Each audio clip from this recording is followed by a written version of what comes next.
வெண்முரசு. மாமலர் 43. வாசிப்பது சந்தீப். 43. விண்ணூர் நாகம்.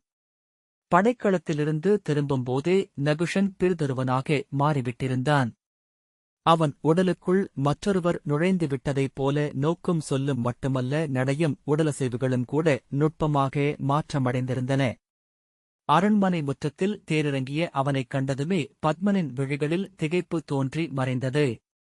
குருதி கருகிப் படிந்திருந்த உடலுடன் அரண்மனைக்குள் நுழைந்த நகுஷன், என் உடன்பிறந்தானுக்குரிய அரச முறைமைகள் அனைத்தும் குண்டனுக்கு செய்யப்பட வேண்டும், அமைச்சரே என்று ஆணையிட்டான். பத்மன் தலையசைத்தான். குண்டனின் உடலை வெள்ளித்தேரிலேறேறி வாழ்த்தொலிகளும் மங்கல முழக்கங்களுமாக குருநகரியின் அணிப்படை நாகநாட்டுக்கு கொண்டு சென்றது. படைத்தலைவன் வஜ்ரசேனன் தலைமை தாங்கி அப்படையை நடத்திச் சென்றான். படை வரக்கண்டு ஊர்களை ஒழித்து அஞ்சி ஓடிய நாகர்குடியினர் மெல்ல உண்மையை உணர்ந்து சிறு குழுக்களாக திரும்பி வந்து வழிதோறும் கூடி நின்று திகைப்புடன் அக்காட்சியைக் கண்டார்கள். குருநகரியின் படைகள் எழுப்பிய வாழ்த்தொலியை அவர்கள் ஏற்றுக் கூவவில்லை. போரில் தோற்று திரும்பி ஓடிவந்த நாகர்படையினர் உடற்புண்களுடன் படைக்கலங்களுடன் மரங்கள் மேலும் பாறைகள் மேலும் நின்று அந்த அணிநிரையை நோக்கினர். அவர்களுக்கு என்ன நிகழ்கிறதென்றே புரியவில்லை. விழிகள் ஒவ்வொன்றையாக நோக்கி அவற்றிலிருந்த ஏதோ ஒன்றை அடையாளம் கண்டுகொண்டு உளம் நடுங்கினர். அந்த உடலுக்குள் இருப்பது நம் அரசர் அல்ல, அது வெண்தோலர்களின் இழுதெய்வம் ஒன்று என்று ஒரு முதியவன் சொன்னான். அதை அவர்கள் நமக்கு அனுப்பியிருக்கிறார்கள். அது நம் குடிகளில் பரவி நோயையும் பஞ்சத்தையும் கொண்டு வரும். நம் குழந்தைகளையும் கால்நடைகளையும் அழிக்கும். நம் மகளிரின் கருப்பாதையை ஊற்றை பாறையென அமைந்து தடுக்கும். அச்சொல் விரைவிலேயே பரவியது. அணியூர்வலம் நாகநகருக்குச் சென்றபோது அங்கே நாகர்கள் எவரும் வந்து எதிரேற்கவில்லை. கோட்டை வாயிலை திறந்து போட்டுவிட்டு நாகர்படைகள் பின்வாங்கி காடுகளுக்குள் பரவி ஒளிந்து கொண்டன. பெண்களும் குழந்தைகளும் இல்லங்களுக்குள் கதவுகளை மூடி ஒளிந்து கிடந்தனர். அரச மாளிகை முகப்பில் குண்டனின் உடல் வைக்கப்பட்டபோது நாகர்கொடிகளில் இருந்து எவரும் மலர் வணக்கம் செலுத்தவோ அரிநிறைவு அளிக்கவோ வரவில்லை. படைத்தலைவன், என்ன நிகழ்கிறது அமைச்சரே? உங்கள் குடி ஏன் அரசனை புறக்கணிக்கிறது என்றான். கம்பனன் தலை குனிந்து தணிந்த குரலில், நான் அறியேன். குடித்தலைவர்களிடம் பேசிப் பார்க்கிறேன் என்றான். கம்பனன் தன்னந்தனியாக மலையேறிச் சென்று குலத்தலைவர்களை சந்தித்துப் பேசினான். அவர்கள் அவன் அணுகி வரவே ஒப்பவில்லை. மலையடிவாரத்திலேயே அவன் நின்றிருக்க வேண்டுமென்றும் மேலேறி வந்தால் நச்சம்பு வரும் என்றும் எச்சரித்தனர். கைகூப்பி அவன் மன்றாடிய போதும் இறங்கவில்லை. அவன் அங்கே ஒரு பாறையில் கையில் நச்சம்பு ஒன்றை ஏந்தியபடி அமர்ந்தான். வடக்கு நோக்கி அவ்வாறு அமர்ந்தால் அந்திக்குள் கூறியது நிகழாவிட்டால் கழுத்தை அறுத்துக் கொள்ள வேண்டும் என்பது நாகநெறி. மேலிருந்து நோக்கிக் கொண்டிருந்த நாகர்குலத்தலைவர்கள் ஐவர் நாகப்படக்கோலுடன் இறங்கி வந்தனர். நாகத்தோல் சுற்றப்பட்ட அந்தக் கோல்களை அவனுக்கும் தங்களுக்கும் நடுவே போட்டுவிட்டு பேசத் தொடங்கினர். அவன் சொன்ன எதையும் அவர்கள் கேட்கவில்லை. அவ்வுடல் எங்கள் அரசனுடையதல்ல, அதை எரித்து அழிக்க வேண்டும். நம் குலமுறைப்படி அதை மண்ணில் புதைக்கக்கூடாது. நம் மண் உயிருள்ளது. மூதாதையர் கரைந்து உறைவது. பல்லாயிரம் விதைகளில் உயிராக அவர்கள் எழுவது. அவ்வுடலில் வாழும் இழுதெய்வம் அதில் கலக்கலாகாது என்றார்கள். திரும்பத் திரும்ப அதையே சொல்லிக் கொண்டிருந்தார்கள். நீ இழுதெய்வத்தால் ஆட்கொள்ளப்பட்டவன் என அவர்களில் ஒருவர் கூவியதும் அவன், என்ன சொல்கிறீர்கள் என்று உளம் பதைத்தான். நம் குலத்திற்கென வாழ்ந்தவர், நம் குலநெறிப்படி உயிரிழந்தவர் என் தலைவர். இல்லை, அவன் வெண்டோலரின் மாயத்தால் கட்டுண்டவன் என்றார் ஒருவர். அங்கே அடக்கம் செய்யப்பட்டால் அதை தோண்டி எடுத்து எரிப்போம் என பிறிதொருவர் கூறியதும் கம்பனன் சீறி எழுந்து அந்த முதிய குலத்தலைவரை நோக்கி நச்சம்பை நீட்டியபடி முன்னால் சென்று, யாரடா அவன், என் தலைவனை இழிவு செய்வேன் என்று சொன்னது? இதோ நான் இருக்கிறேன், என் குருதித்துளி எஞ்சும் வரை அவரை எவனும் சொல்லெடுத்து பேச ஒப்பமாட்டேன் என்றான். அவ்விழிமகனின் உடல் எங்களுக்குத் தேவையில்லை என அவர் சொல்லி முடிப்பதற்குள் தன் வாளை எடுத்து அவர் தலையை வெட்டி நிலத்திலிட்டு காலால் உதைத்து சரிவில் உருட்டிவிட்டான். திகைத்து விலகிய குலத்தலைவர்களிடம், ஆம், நான் இருக்கும் வரை என் தலைவனைப் பழித்து ஒரு சொல் எழ முடியாது. விழைந்தால் என்னைக் கொல்லுங்கள். அன்னையரிடம் ஆணை பெற்று உங்கள் குலத்திலேயே மீண்டும் பிறந்து பழி தீர்ப்பேன் என மூச்சிரைக்க அவன் கூவினான். அவர்கள் நடுங்கும் உடலுடன் பின்னகர்ந்தனர். மரங்களெங்கும் 1000 நச்சு அம்புகள் அவனை நோக்கி கூர்த்திருப்பி வில்விம்பி நின்றன. நான் இன்று என் தலைவன் உடலருகே எரிபுகுவேன். அனல் வடிவமாகி என் உடல் அழியும். மண்புகாத உடல் இந்நகரியிலேயே வாழும். என் தலைவன் அமைந்த மண்ணுக்கு இனி நானே காவல். எல்லை மீறும் எவன் குலத்தையும் 7 தலைமுறை காலம் கருபுகுந்து அழிப்பேன். ஆணை, ஆணை, ஆணை என்று அவன் கூவினான். அன்று குருநகரியின் படைகள் சூழ மங்கலப் பெருசையும் வாழ்த்தொலிகளும் முழங்க நாகநகரியின் தெற்கெல்லையில் அமைந்த இடுகாட்டில் ஹுண்டன் மண்கோள் செய்யப்பட்டான். தொலைவில் மரங்களில் ஒளிந்தபடி நாகர்கள் அதை நோக்கிக் கொண்டிருந்தனர். இல்லங்களின் இருளுக்குள் அவர்களின் பெண்கள் கண்களை மூடி மூதன்னையரை வழுத்தி உதடுகளை அசைத்துக் கொண்டிருந்தனர். நாகர்களின் குலமுறைப்படி 18 அடி ஆழக்குழி வெட்டப்பட்டு அதன் தெற்கு திசையில் பக்கவாட்டில் 8 அடி ஆழமுள்ள பொந்து துறக்கப்பட்டது. அதற்குள் செம்பட்டில் பொதியப்பட்ட ஹுண்டனின் உடலை செலுத்தி உப்பும் நீரும் கலந்த கலவையைப் போட்டு நிறைத்தார்கள். இடுகுழிக்குள் களிமண்ணாலான கலங்களும் மரத்தாலான இல்லப் பொருட்களும் வைக்கப்பட்டன. ஊர்வன, பரப்பன, நடப்பன என அனைத்து வகை உயிர்களிலும் 7 வகை மண்ணில் வனையப்பட்டு வைக்கப்பட்டன. 7 வகை படைக்கருவிகளும் 9 வகை அருமணிகளும் 9 வகை ஊன்மணிகளும் 12 வகை மலர்களும் அடுக்கப்பட்ட பின் மண்ணிட்டு மூடினர். அரசனின் உடலிருந்த மண்ணுக்குமேல் மானுடக்கால் படக்கூடாதென்பதனால் அப்போதே செங்கல் அடுக்கி கூம்பு வடிவ பள்ளிப்படைநிலை கட்டப்பட்டு அதன் மேல் நாகர்குலக் கொடி நாட்டப்பட்டது. முன்னரே தன் முடிவை கம்பனன் வஜ்ரசேனனுக்கு சொல்லியிருந்தான். குருநகரியின் படைகள் ஏனென்றறியா பதற்றத்துடன் காத்து நின்றிருக்க உடலெங்கும் அரக்கும் குங்கிலியமும் தேன்மெழுகும் பூசப்பட்டு துணியை இறுக்கிச் சுற்றிக் கட்டிக்கொண்டு கம்பனன் கைகூப்பியபடி நடந்து வந்தான். கழுத்தில் ஈரமலர் மாலையும் இடையில் மரவுரியாடையும் மட்டும் அணிந்திருந்தான். அவனுக்காக 7 அடி தொலைவில் தெற்கு தலை வைத்த வடிவில் நீள்குழிச்சிதை ஒருக்கப்பட்டு அதில் எரிந்தேறும் அரக்குள்ள விறகுகள் அடுக்கப்பட்டிருந்தன. அதில் மெழுகையும் அரக்கையும் அடுக்கி ஊன்னையூற்றி எரிமூட்டினர். தழலெழுந்து கொழுந்தாடி வெறிகொண்டு வெடித்து சிதறி மேலெழத் தொடங்கியதும் கம்பனன் கைகூப்பியபடி சிதையை மும்முறை சுற்றி வந்தான். பின்னர் எந்தையே, முதலோனே, நாகதேவர்களே எனக் கூவியபடி எம்பி தழல் மலர்தழுக்கு நடுவே பாய்ந்தான். அனலின் 8 கைகள் எழுந்து அவன் உடலை அள்ளி அணைத்துக் கொண்டன. அவன் செந்நெருப்பாலான ஆடையணிந்து நடனமிடுவதாக படைவீரர்கள் கண்டனர்.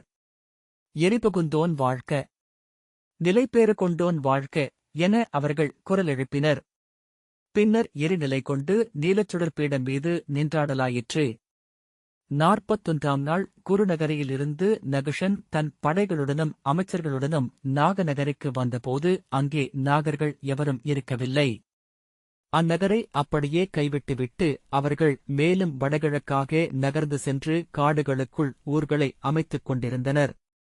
நகுஷன் ஹுண்டனுக்கு உடன்பிறந்தார் செய்ய வேண்டிய விண்ணேற்றக் கடன்கள் அனைத்தையும் செய்தான். அங்கே ஹுண்டனுக்கு ஒரு பள்ளிப்படைக் கோயிலையும் அமைத்தான். குருநகரியின் அரசகுடியினர் ஆண்டுதோறும் அங்கே வந்து பலிகொடையும் பூசைகையும் நிகழ்த்தி மீள்வார்கள். நாகர்கள் அங்கே வருவதே இல்லை. அவர்கள் சொல்லில் இருந்தும் ஹுண்டன் முழுமையாக மறைந்து போனான். அதோ அந்தச் சோலைதான் முன்பு நாகநகரியாக இருந்தது என்று முண்டன் கை காட்டினான். பீமன் பெருங்காடாக மாறிவிட்டதே என்றான். ஆம், கைவிடப்பட்ட ஊர்களை காடு வந்து அள்ளி தன்னுள் எடுத்துக்கொள்ளும் விரைவு அச்சுறுத்துவது. அங்கு பெய்யும் கதிரொளியும் அங்கு மண்ணில் வேரிடர்வு இல்லாமலிருப்பதும்தான் அதற்கு ஏது என்பார்கள். ஆனால் அங்கு வாழ்ந்த மானுடரின் எச்சங்களை அள்ளி அருந்தவே வேர்கள் வருகின்றன. அங்கு நின்றிருந்த வானை உண்டு நிறையவே இலைகள் தழைக்க கிளைகள் நீள்கின்றன என்றான் முண்டன். ஒவ்வொரு ஊரைச் சூழ்ந்தும் பசியுடன் காடு காத்திருக்கிறது. அவர்கள் அணுகியதும் அக்காடு விழிகளிலிருந்து மறைந்து இடிந்தும் சரிந்தும் கிடந்த வெட்டுக்கற்களை கவ்வித்தழுவி மேலெழுந்திருந்த வேர்ப்புடைப்புகள் மட்டும் தெரிந்தன. கழுகு உகிர் என கவ்வி எழுந்தவை. உருகிய மெழுகென பாறை மேல் வழிந்தவை. தசைக்கட்டின் மேல் நரம்புகள் என படர்ந்தவை. வேர்களின் வடிவங்களுக்குள் சென்று கொண்டிருந்தபோது ஒரு தருணத்தில் விழிபழக வேர்வடிவாகவே அந்நகரம் தெரியத் தொடங்கியது. இடிந்த கட்டடங்கள், சாலைகள், ஊடுபாதைகள், நடுவே அரண்மனை. அதன் தென்னெல்லையில் ஓங்கிய 4 மரங்களால் சூழப்பட்ட ஹுண்டனின் சிற்றாலயம் அமைந்திருந்தது. மறுமொழி அளித்ததும் அவை ஓசையடங்கி அவனை நோக்கின. ஒரு குரங்கு கிளைகளாலான படிக்கட்டில் தாவி இறங்கி கீழ்ச்சில்லை நுனியில் காய்த்தது போல தொங்கி அவனை விழியிமைத்தபடி நோக்கியது. பீமன் அதை நோக்கி கைகாட்ட மண்ணில் குதித்து கைகால்களால் நடந்து வால் வளைந்து எழ அவனை அணுகி அப்பால் நின்றது. அவன் ஏதோ சொன்னதும் அது மறுமொழி அளித்து திரும்பி குரல் கொடுக்க காய்கள் உதிர்வது போல குரங்குகள் நிலத்தில் குதித்து வந்து சூழ்ந்து கொண்டன. இலைகள் சொட்டி ஈரம் வழிந்து பசும்பாசி படர்ந்து குளிர்ந்திருந்த அவ்வாலயத்தை அணுகிச் சென்றார்கள். பீமன் அதனருகே சென்று நின்று சுற்றிலும் நோக்கினான். குரங்குகளால் பேணப்படுகிறது இவ்வாலயம் என்றான். முண்டன் திரும்பி நோக்க, இங்கே பெருமரங்களின் விதை முளைத்ததுமே அவை கிள்ளி வீசிவிடுகின்றன என்றான். ஆலயத்திற்குள் உண்டனின் சிறிய கற்சிலை நாகச்சுருளுக்குள் பாதியுடல் புதைந்திருக்க இடுப்புக்கு மேல் எழுந்து வலக்கையில் அம்பும் இடக்கையில் வில்லுமாக நின்றிருந்தது. நாகம் அவன் தலைக்குமேல் 5 தலை பத்தியை விரித்திருந்தது. வலப்பக்கம் உண்டனை நோக்கி வணங்கிய தோற்றத்துடன் கம்பனனின் சிலை இருந்தது. 2 சிறகுகள் விரிந்திருக்க கால்கள் மடிந்து மண்டியிட்டிருந்தன. இங்கு நாகர்கள் வருவதே இல்லையா என்றான் பீமன். இல்லை, காட்டில் ஓர் ஆலயம் அமைக்கப்படுவதே அது மறக்கப்பட வேண்டுமென்பதற்காகத்தான் என்றான் முண்டன். மறக்கப்படும் ஆலயங்கள் நுண்வடிவில் வாழ்கின்றன. இந்த நகரமே மண்ணில் புதைந்து மறைந்தது. நோக்கினீர் அல்லவா? இதை வேர்கள் உண்கின்றன. தளிர்களாக மலர்வது இந்நகரின் உப்பே. மலர்களாக மகரந்தமாக ஆகிறது. வண்டுகளில் ஏறி பறந்து செல்கிறது. அங்கே தொலைவில் நாகர்களின் புதிய ஊர்கள் உள்ளன. மானாகபுரி எனும் தலைநகர் எழுந்துள்ளது. நாகர்குலத்து அரசனாகிய மகாதட்சன் அதை ஆள்கிறான். அவன் நகரின் அத்தனை மலர்களும் இம்மகரந்தங்களால்தான் சூழ்கொள்கின்றன. பீமன் நீள்மூச்சுடன் அந்த சிறு ஆலயத்தை சுற்றிச் சுற்றி வந்தான். அழிவின்மை என்பதற்கு என்ன பொருள் என்றே ஐயம் கொள்கிறேன். அழிந்து மறைவதன் கூட அழிவின்மைக்கான பாதையாக அமையக்கூடுமோ என்றான். முண்டன், நகுஷனின் வாழ்க்கை சூதர்னாவில் வாழ்கிறது. அவர் எதிரியென ஹுண்டன் வாழ்க்கையும் இருந்து கொண்டிருக்கும். ஹுண்டன் இருக்கும் வரை கம்பனன் பெயரும் இருக்கும். மொழிப்பெருக்கின் அறிய முடியா மறு எல்லையில் இப்பெயர்கள் சென்று சேர்வதை இங்கிருந்தே காண்கிறேன் என்றான். பீமன் மீண்டும் பெருமூச்சு விட்டான். பின்னர் என் மூதாதையரின் கதைகள் எனக்கு கற்பிக்கப்பட்டுள்ளன. நகுஷனின் வரலாறும் தெரியும். ஆனால் அவை நீர் சொல்லும் கதைகளைப் போல அல்ல என்றான். குலக்கதைகளின்படி நகுஷன் 18 மனைவியரைப் பெற்றார். அவர்களில் அவருக்கு யதி, யயாதி, சம்யாதி, ஆயாதி, அயதி, துருவன் என்னும் மைந்தர்கள் பிறந்தனர். 1008 பெருவேள்விகளை நிகழ்த்தி 1,00,000 பசுக்களை அந்தணருக்கு அளித்தார். 1000 அன்னசாலைகளையும் 1000 பள்ளிச்சாலைகளையும் அமைத்தார். இறுதியாக 100 அஸ்வமேத வேள்விகளையும் 100 ராஜசூய வேள்விகளையும் நிகழ்த்தி மண்ணில் இந்திரனின் மாற்றுரு என அறியப்படலானார். அவரை புலவர்கள் தேவராஜன், தேவராட், ஜகத்பதி என்று வாழ்த்தினர். மாநாகன், நாகேந்திரன் என்றும் அவர் பாடல் கொண்டார் என்றான் முண்டன். பீமன் ஐயத்துடன், இங்கு அருகில் எங்கோ ஒரு மலர்ச்சோலை உள்ளது என்றான். நறுமணம் எழுகிறது. அதே மணம். முண்டன் புன்னகையுடன், அசோகமா என்றான். இல்லை, பாரிஜாதம். ஆனால் நீர் கேட்டதுமே அசோகமென மாறிவிட்டது என்றான். முண்டன், அருகே உள்ளது அசோகவனம். அங்கே நகுஷன் தன் அரசி அசோக சுந்தரிக்கு எடுத்த ஆலயமொன்றுள்ளது. அங்கு நின்றிருக்கும் மலர்மரம் ஒன்றும் கவிஞர்களால் கல்யாண சோகந்திகம் என்று அழைக்கப்படுகிறது என்றான். பீமன் அகவிரைவுடன் முண்டனின் கையைப் பற்றியபடி, அதுதான். ஆம், நன்கு தோன்றுகிறது. அந்த மரமேதான். இப்போது நறுமணம் மேலும் தெளிவடைந்துள்ளது என்றான். செல்வோம் என்று முண்டன் முன்னால் நடந்தான். மிக அருகிலேயே உள்ளது அந்தச் சோலை. நாம் முன்பு கண்ட அச்சோலையைப் போலவே சுனை சூழ்ந்த மரங்களால் ஆனது. அங்குதான் மீண்டும் செல்கிறோமா என்னும் ஐயம் எழும். பீமன் விரைந்து முன்னால் செல்ல முண்டன் பேசியபடியே தொடர்ந்து வந்தான். அசோக சுந்தரியின் இருநிலையிலிருந்து சாம்பல் கொண்டு வந்து நகுஷன் கட்டிய ஆலயம் இது. ஆனால் அவர் நகுஷனாக நின்று இதைச் செய்யவில்லை. பீமன் நின்று திரும்பி நோக்கினான். குருநகரியின் தலைவனை, சந்திரகுலத்து பேரரசனை ஏன் மாநாகன் என்றும் நாகேந்திரன் என்றும் நூல்கள் சொல்கின்றன என்று எண்ணியிருக்கிறீர்களா? வீமன் செவிகூர்ந்து நின்றான். நகுஷன் தன்னை நாகன் என மறுபிறப்புச் சடங்கு வழியாக மாற்றிக்கொண்டார். நாகர்குலத்து அன்னையரின் மாதவிலக்கு குருதியில் 7 சொட்டு எடுத்து கலந்து மஞ்சள் சுண்ண குருதி நிறைந்து மரத்தொட்டியில் மூழ்கி எழுந்து நாகர்குலத்து பூசகர் 12 வாழ்த்த மறுபுறம் வந்தார். நாககர்ப்பம் என்னும் அச்சடங்குக்குப் பின் நாகர்குலத்து மூதன்னையர் 7 கால்களில் தன் தலையை வைத்து அரிமலர் வாழ்த்து பெற்றார். நாகபடம் பொறித்த கோல் ஏந்தி நாகபடக் கொந்தை சூடி நாகர்குலங்களுக்குரிய கல்பீடத்தில் அமர்ந்து நாகர்குலப் பூசகர் மண்ணிட்டு வாழ்த்த அக்குடிக்கும் அரசராக ஆனார். மாநாகன் என்னும் பெயர் அப்போது வந்ததே. முதலில் நாகர்குலங்கள் அவரை ஏற்றுக்கொள்ளவில்லை. ஆனால் நாகர்குலத்து மூதன்னையர் பூசகர்களின் உடலில் ஏறி வந்து அவரை தங்கள் மைந்தர் என்றனர். அவர் மறைந்த பின்னர் நாகர்குலங்கள் தங்கள் மூதாதையரில் ஒருவராக அவரையும் வணங்கத் தலைப்பட்டனர் என்றான் முண்டன். நகுஷன் தன் உடலின் கீழ்ப்பகுதி குண்டனுடையது என எண்ணினார். குருநகரியின் அரசனாக சந்திரகுலத்து மணிமுடிசூடி அமரும்போது கூட இடையில் நாகர் முறைப்படி கச்சையணிந்திருப்பார். அரையாடையும் குரடுகளும் நாகர்களுக்குரியவை. முண்டன் தொடர்ந்தான். நாகர்களுக்குரிய தனியா விழைவை தானம் கொண்டிருந்தார். அவ்விழைவே அவரை பாரத வருஷத்தின் அத்தனை நாடுகளையும் வெல்லச் செய்தது. வேள்விகளை ஆற்ற வைத்தது. 11 மகளிரில் 1000க்கும் மேற்பட்ட மைந்தரை பிறக்கச் செய்து பெருந்தந்தையாக அமர்த்தியது.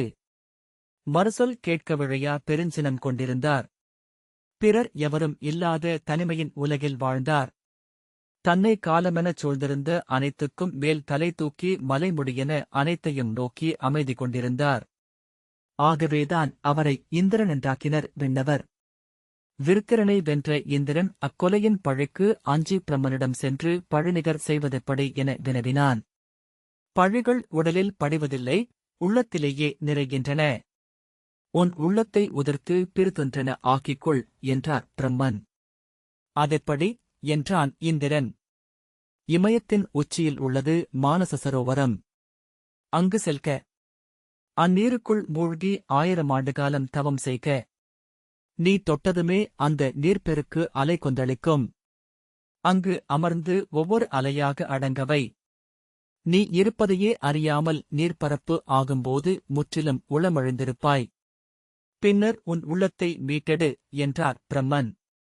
இந்திரபுரியிலிருந்து எவருமறியாது மறைந்த இந்திரன் உளப்பெருங்குளத்தில் தன் 1000 ஆண்டு தவத்தை தொடங்கினான். அவனைத் தேடியலைந்து சலித்த தேவர்கள் என்ன செய்வதென்று அறியாமல் சோர்ந்தனர். விண்ணரசன் இல்லாமையால் அமராவதியின் நெறிகள் அழியலாயின. அரியணை அமர்ந்து கோல் கைக்கொள்ள அரசன் தேவை என்று உணர்ந்த தேவர்கள் அகத்தியரிடம் சென்று ஆவதென்ன என்று வினவினர். கனி உதிர்ந்ததென்றால் காய் கனிய வேண்டும். இந்திரனென்பவன் மண்ணில் விளைந்து விண்ணில் எழுபவன். மண்ணை நோக்குக என்றார் அகத்தியர். தேவர்கள் மண்ணில் அலைந்தபோது குருநகரியின் நகுஷன் 100 அஸ்வமேதங்களையும் 100 ராஜசூயங்களையும் முடித்து சாம்ராட் என பட்டம் சூடி அரியணையமர்ந்த செய்தியை அறிந்தனர். அங்கே அவன் 100 பெருங்கொடைகளை நிகழ்த்திக் கொண்டிருந்தான்.